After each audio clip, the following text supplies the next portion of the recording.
You're listening to The Audacity Effect, where bold moves, real talk, and zero permission slips are just how we do things. We're Jenna and Kelly, two corporate pros building bigger lives on our terms and helping you do the same. Whether you're launching something new or burning down what no longer fits, we've got stories, strategies, and sarcasm to match. Let's get audacious. Bold moves, real talk, no permission slips. Gotta give him my all. Nobody's gonna tell me what to do with this. There is no blueprint, just my audacity. Done with permission. My dreams might need a pivot, might need a new scheme. Call it Audacity Effect. every time it does a countdown, I feel like we're like at a cinema. I know, I do too. I also get very nervous. I'm like, 3, 2. I'm gonna start talking. I don't know. I don't forget what my name is. So good. Hi. Hi. You tired, pumpkin? Yeah, I was outside a lot and I did a lot this weekend. So it was very productive. But I took a little accidental nap, a little surprise nap. And then I was like, Those are kind of the worst, because if I don't nap for like 4 good hours, like my naps are 4 hours long. Like anything less than 4 hours, I wake up just unhappy. I'm so tired. Yeah. I'm Great. groggy. It was groggy. Yeah, I don't even It's understand what happened. Another What dwarf is it? name. Groggy the dwarf. Yeah. Back to the dwarf. I think I like that. That's good. That's Groggy. good. Yeah. Speaking going of on? unfamiliar things, if you think back on relationships that you've been in, maybe now even, I don't know. Do any of them ever feel like oddly familiar? Like there's a theme in relationships, maybe the people are different, but are there any underlying themes that you're like, huh? Oh, yeah. Interesting. There are some underlying themes in my relationships. And even with good therapy, I still, I really had to be cautious about that and recognize my underlying themes. Yeah, for sure. Yeah, same. And I thought I figured mine out, but I'm still figuring that apparently. Mhm. So I was thinking a couple weeks ago about attachment styles. I'm jumping ahead a little bit and then we'll back up. But Mhm. I was thinking, like, why do I always pick partners that have avoidant attachment styles when I'm an anxious attachment? So weird. Mhm. Seems like a me problem, I guess. But then I did some research about it. I think I was actually listening to a podcast. That's not even true. I wasn't actively out there trying to be better. I was just podcast. And I was like, oh my God. And it was something to the effect of like, sometimes we sort of have these repeat familiar patterns or things, we're drawn to things that actually feel familiar, whether we recognize that or not. Mhm. It's the same sort of familiarity or what you grew up with, or it's Mhm. the familiarity you felt or established from growing up. So if a parent or primary caregiver was avoidant attachment and you were always anxious, then you may subconsciously kind of be gravitate towards that in another person because it feels Absolutely. safe and familiar. Yeah. And so many of us unconsciously choose partners that recreate the emotional dynamics from childhood. And I'm going to butcher this a little bit for my recollection of this podcast, but I think it's a Freudian theory, if I recall. And one of his theories was that we will constantly seek out that sort of dynamic that we had in childhood until we can get to the outcome that we wanted. So if your dad growing up never paid you attention and you never felt like you were enough and you just wanted your dad to love you and see you, then you constantly pick partners that don't love you and see you. And you think, this time, if I can just get this one to love and see me, then that'll be it. Then I'm lovable and seeable and lovable or something. Yeah. It'll heal you. Yeah. Like, Oh. it's like the universe, how I really learned it. It was like the universe is always trying to teach you a lesson. And until you learn that lesson, and, and until you learn that lesson, like it keeps coming back over and over again. And so, yeah, I totally get that. And like for me, I mean, we can talk. We can have a whole podcast about dads, 2 of 3 of them. But my dad and I, we now have a really great relationship, but when I was younger, my dad was not around, and I struggled a lot with him with the abandonment Sure. thing.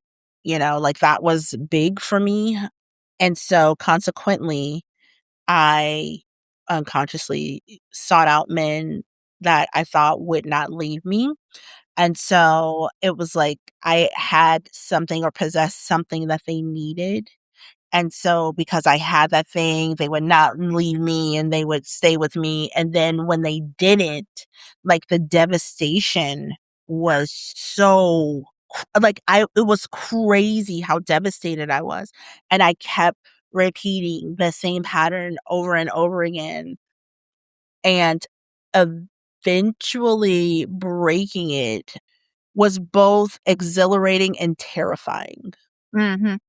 because now I have a partner that does not need me at all and is very and is very, like, sufficient without me, and also I am very sufficient without him, and Yep. so but now it's a point where it's like, you either love me for me or not. Like, it's terrifying because the abandonment thing, it still lingers. I don't think it'll ever go away. It still lingers. Like, Yeah. right back there. It's still right Yep. there. But yes, I consciously unconsciously sought out people, maybe sometimes consciously, who needed me, like, who I thought needed me, and Yep. that is why they would stay, But then they didn't, but then they didn't. right? And Whether they physically left or just mentally or emotionally, they were never present. Yeah, because I think that our brains can confuse familiarity for safety.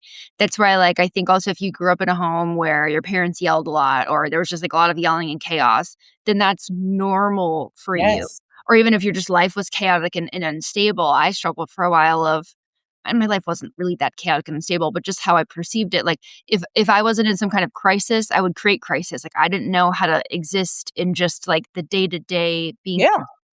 I'm like, "I don't know what to do here. I don't know what this is." That felt unsafe, like waiting for the next shoe to drop all the time because I don't know how to live in that space. I mean, I do more so now.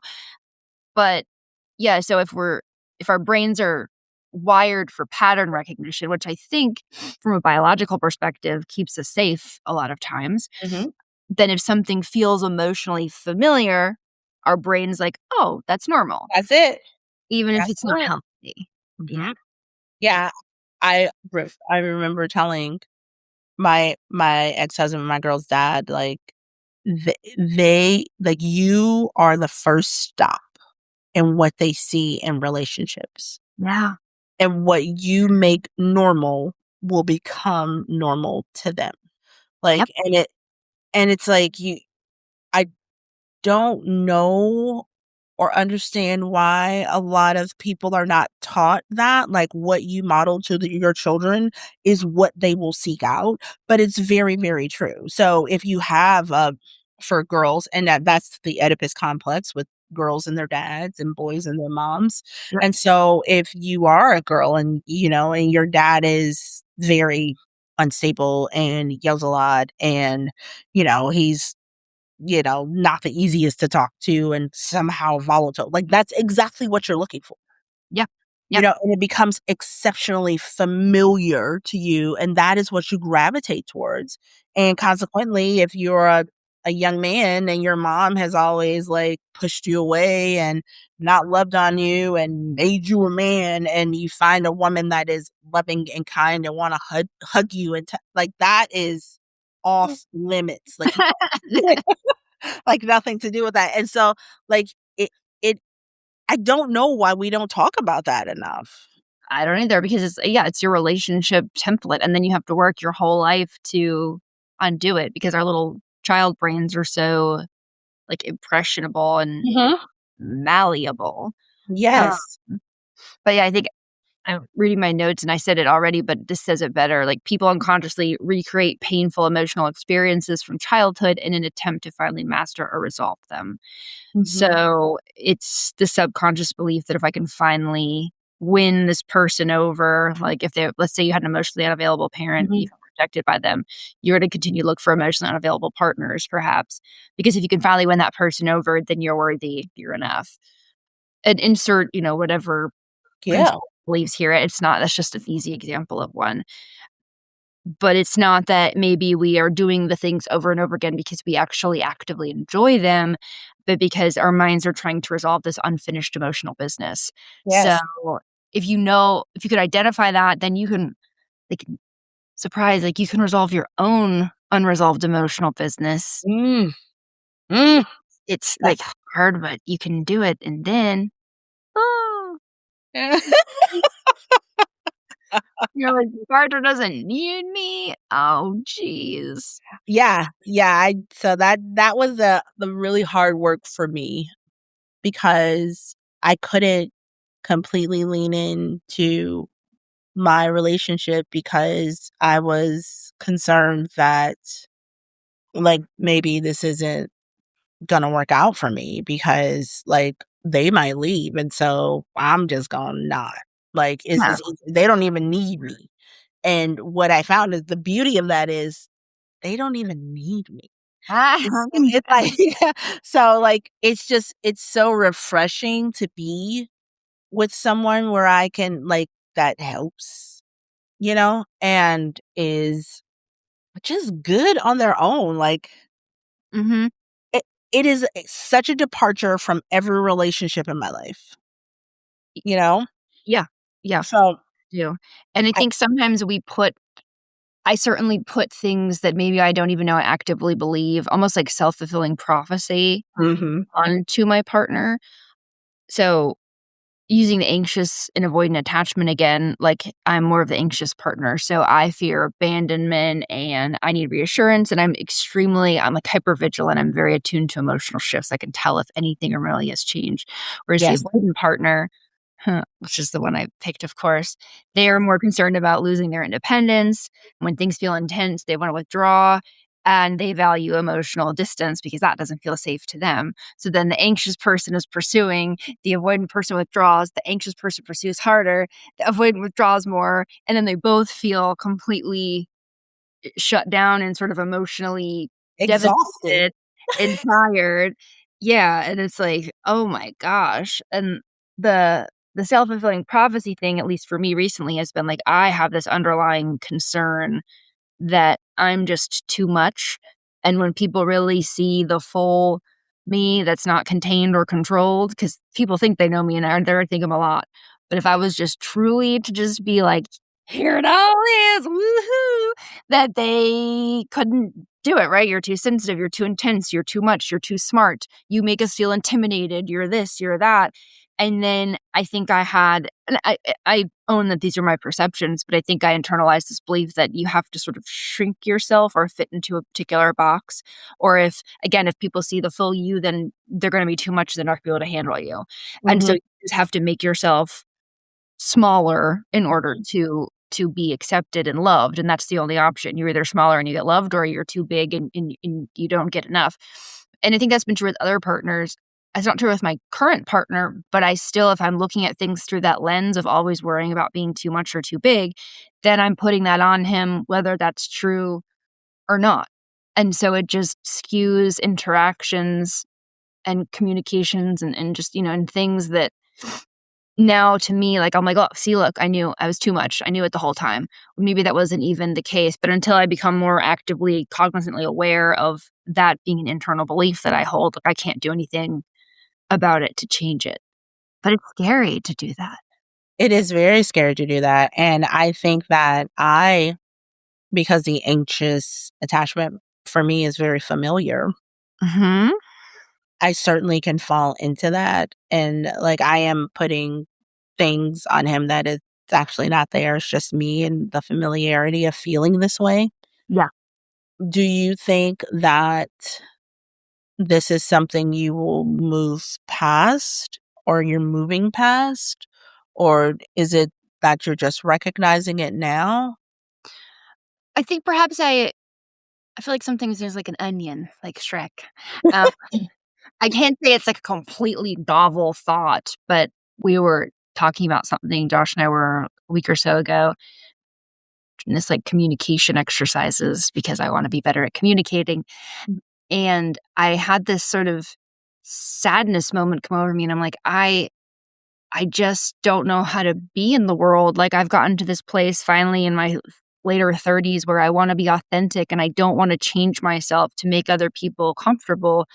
But then there's also this push and pull of, but I also don't wanna just be a big jerk and just make people feel intimidated and dumb around me all the time. Like, how do I reconcile those things? Like, it feels very lonely sometimes feeling like y it feels very lonely being in that space. Yeah. And he said, "Well, the only people that really feel that way and that you would have to make yourself that way for, you don't wanna be friends with them anyway."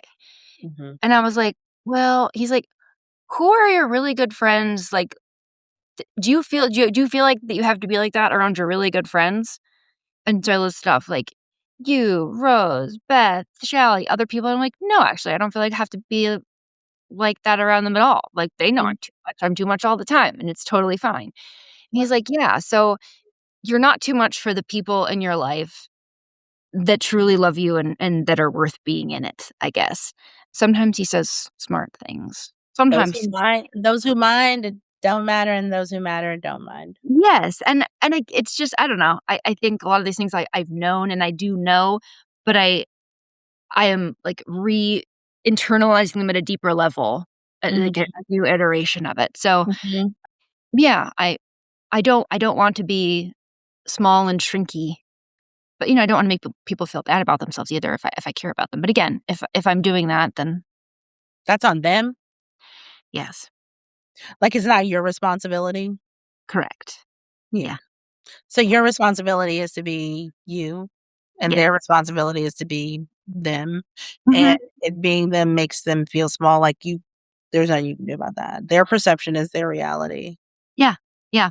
But it feels vulnerable even saying that out loud because my outward persona is very much not anxious attachment. I keep things very far away from me so that I don't have the ability to care enough about them to care if they leave.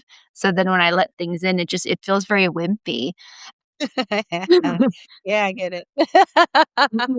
I'm like, "Oh, why do I even care?"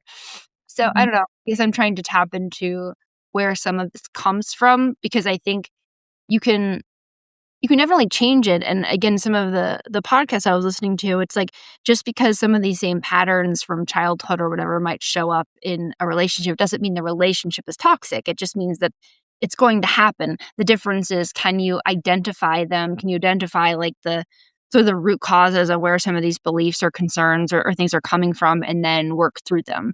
So if I'm mhm. able to say to my partner, like, "Oh, you know what?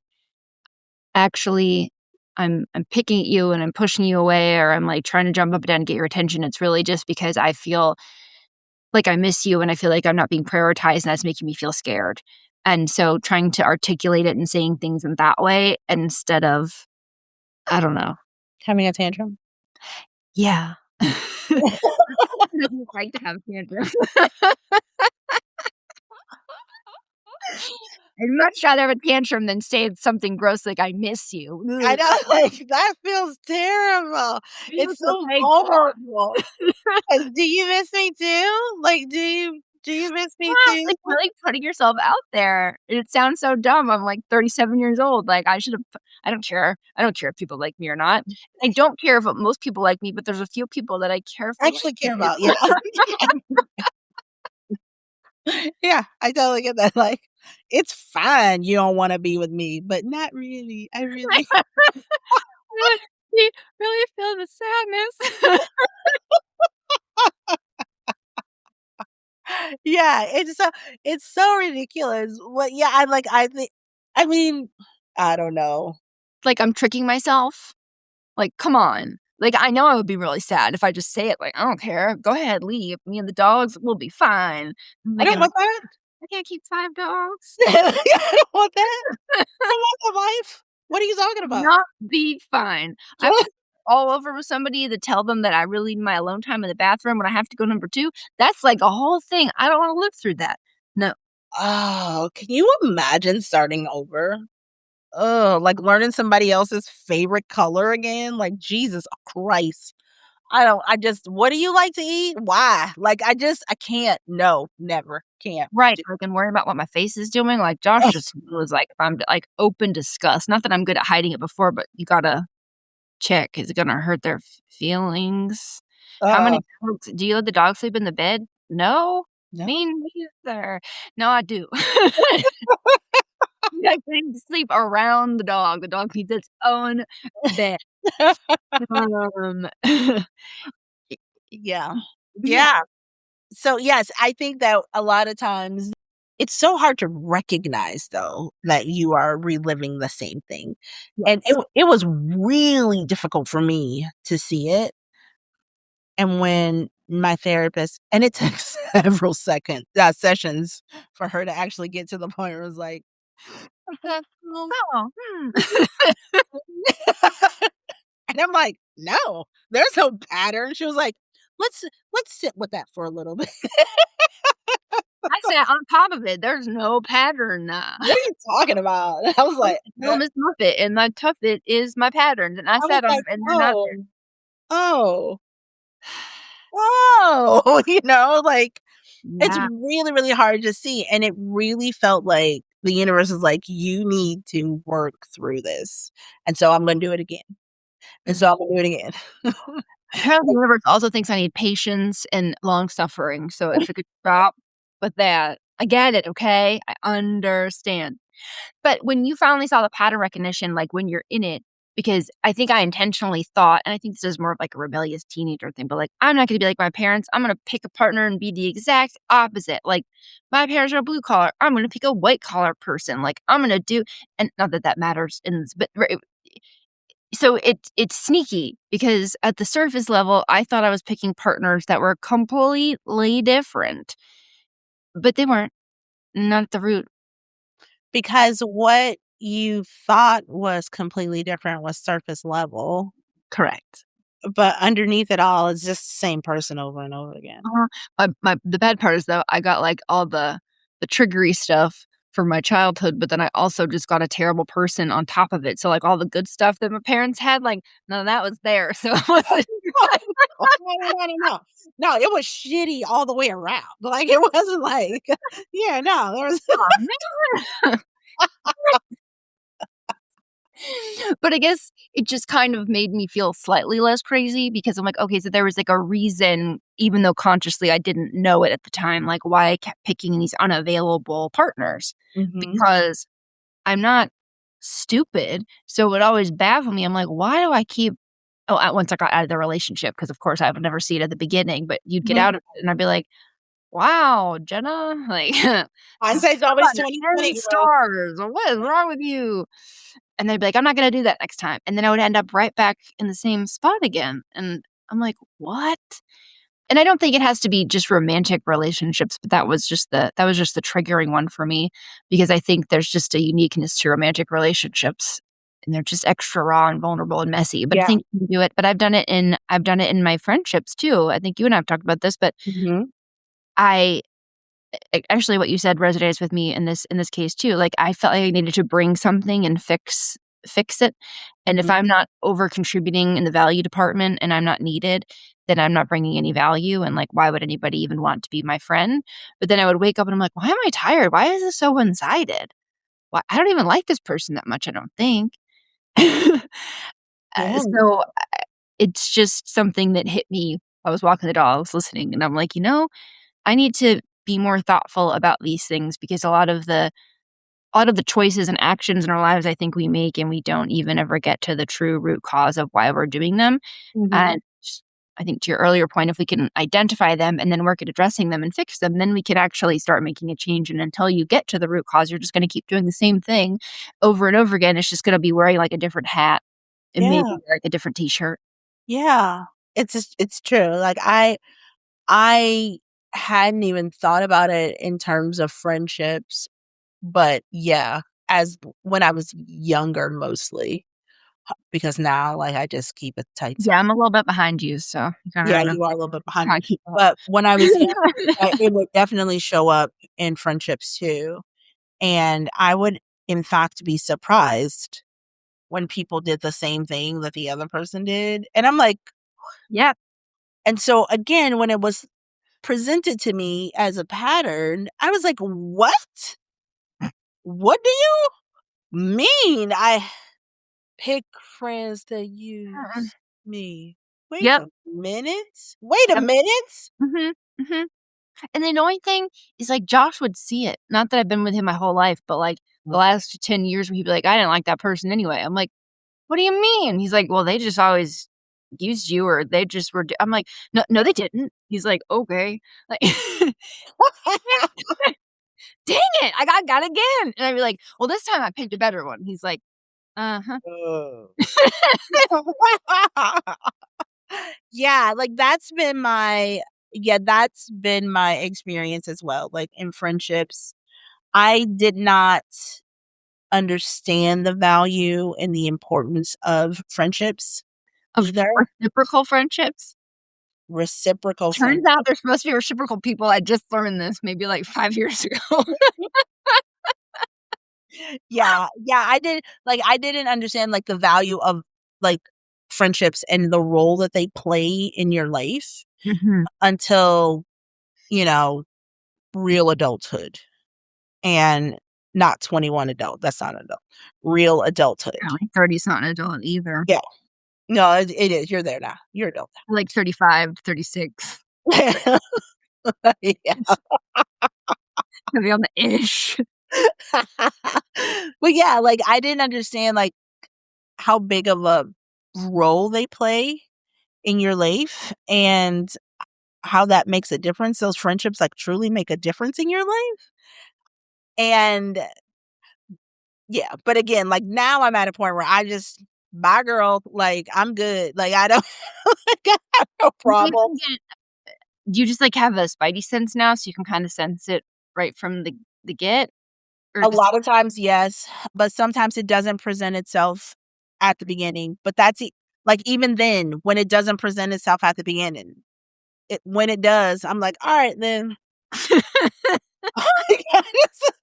I have no problems Well, bye. releasing people, like, and I give you chance after chance, and after a while, I'm like, "Okay, like, you know what? That's you.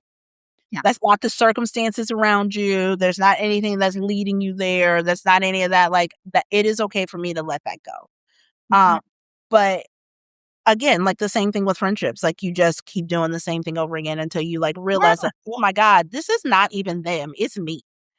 it is, I'm just allowing these same people I'm to just come into my allowing life them." and do the same thing to me, and, what I noticed, I would I just would s I still sometimes I catch myself, like, I'm just so overeager to offer to help and to fix it, and I'm like, "No, Jenna, stop it.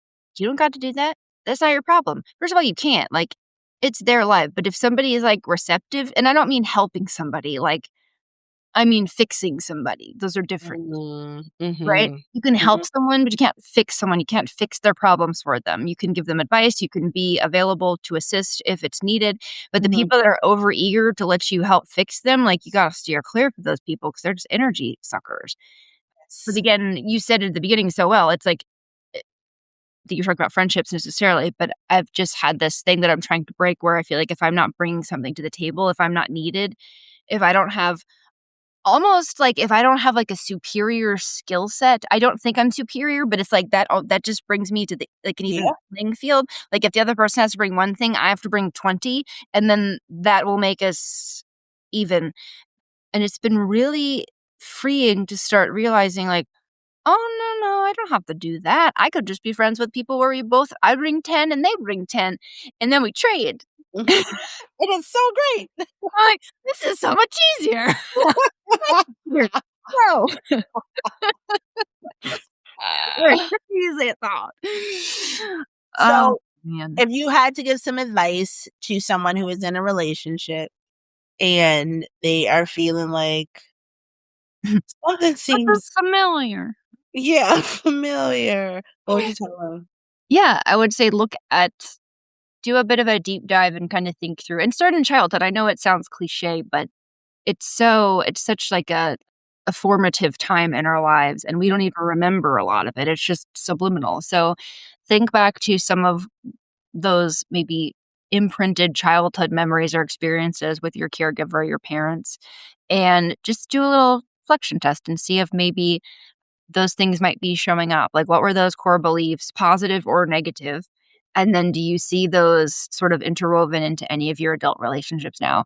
And do you want to keep those things? Is that Mhm. with you now? Yeah.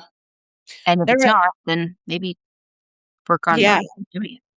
I just and before we go, we'll need to talk about this later because I'm sliding in at the end, but then there are a lot of behaviors that I saw in my mom that I wanted to do the complete opposite of.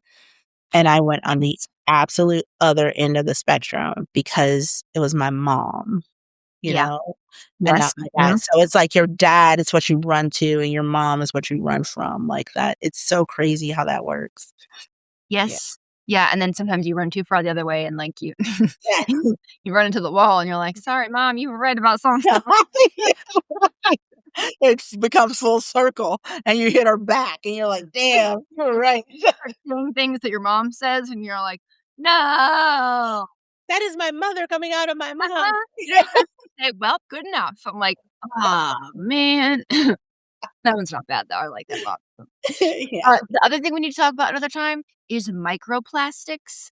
I Oh my god, don't please do not even get me there. We do not Okay. have enough time. Well, I just really it penetrated my skull this morning, and I was walking around the house going, "Plastic, plastic." I got in the shower, I'm like, "I'm surrounded by plastic." And the Surrounded by thing it. on this table is plastic is very bad for you, so wherever you can get it out of your life, like, you can't get it all out, but we need to try, so we need to talk about that separately because I felt like I was, like, in a horror film, and there was, like, little Mhm, clowns popping up everywhere, except it was plastic. mhm. Which is why I have a hard time talking to people about, like, beauty and skincare stuff because that's It's all in plastic. I can't. I can't. Your toothbrush is plastic, your flossies are plastic, my creams are plastic, my shampoo is plastic, It drives me crazy. it's in your clothes. Yep, yep, it's everywhere. Hot It's flash. everywhere. Okay, Anyhow, well, yeah, we'll talk about that too. be less plastic and don't look for your toxic dad-isms in your partners. Not that your dad is toxic, there's just, maybe things that he did that made you great and you're like, "Yeah." Or maybe he is toxic because he's full of plastic. Like, thoughts and prayers to all the plastic dads out there. All right. All right, Odd. If you're women, what is it that you are seeking in your partner from your dad situation? And then if you are men, what are you seeking if it were your mom stuff? Yeah, What I does would that especially like to hear if you are in, like, a same-sex relationship, like, how does that show up? Like, are you Ooh. seeing for your dad stuff in your female partner? Mm, How does that translate? Or like, is it more of your mom stuff that shows up? Like, what I'm so interested in that because I only know about my perspective, right? mhm. I don't know that it matters. It could just be, like, your dad or if you didn't have a father figure, then what are you looking for? Is it your mom? There's just, like, a lot of nuance to this. I'm being extremely from my experience with it, but I wanna hear Sure. all about that. Yeah, I wanna hear it too. All right. Cool. Well, may the glass and non-plastic materials be with you all. Thoughts and prayers. And also with you, Lady Taters. It would be audacious of you to do a few quick things for you and for us. First, hit that follow or subscribe button so you never miss an episode. Then, share this with someone who needs a little more audacity in their life. And if you're feeling generous, leave us a review and a 5-star rating. It helps way more than you think. Want more? Head to theaudacityeffect.com for episodes, our favorite things, and merch. And don't be a stranger, come hang out on IG at @the_audacity_effect.